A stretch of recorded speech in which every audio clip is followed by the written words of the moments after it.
وریاد ساتا ذہن کے واچاوا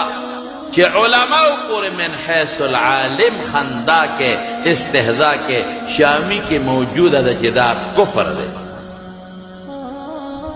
یو خود یو مولا سر روانه ده نو بیا ام کنزل مکوا بیا لدا او کتب نن سبا پسې سوشل میډیا دا قصې ډېرې روانې دي مولیانو پسې دا مولیانو دا مولیانو دا مولیان داسې او دا مولیان داسې او دا مولیان داسې سب العلماء کفر د شامی عبارت دی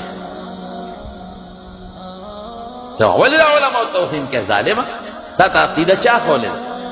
تا دا جا ښکلې نظریه چا ښوولې ده ستا بچو ته دا قرآن چا ښودلی دی ځه واپسې ځه د سکول استاد هغه ته چا ښودلی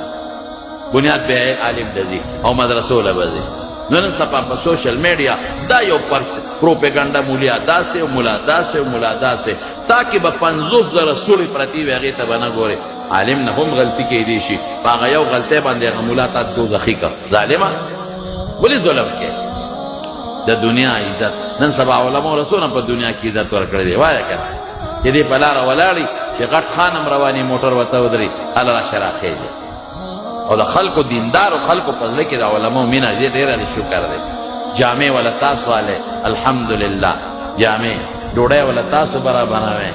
چې څه خدمت وي نو د عوام د دې علماو خدمت کوي نیکان عوام درته یادوم مینه ساتي محبت ساتي عزت یې کوي قدر یې کوي وادي امام صاحب دعا نه کړې ډوډۍ نه شروع کوي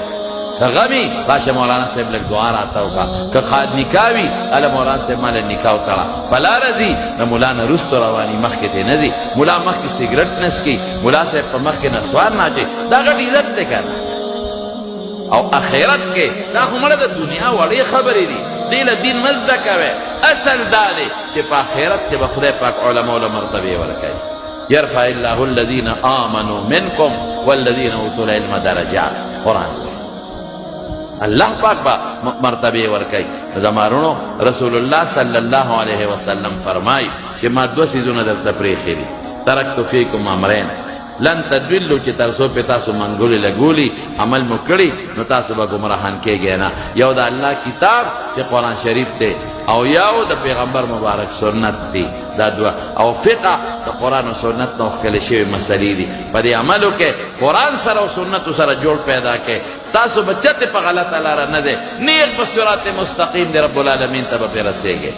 دنیا بخی قبر بخی آخرت بخی دنیا دا عزت او آخرت دا عزت دا ضرور دے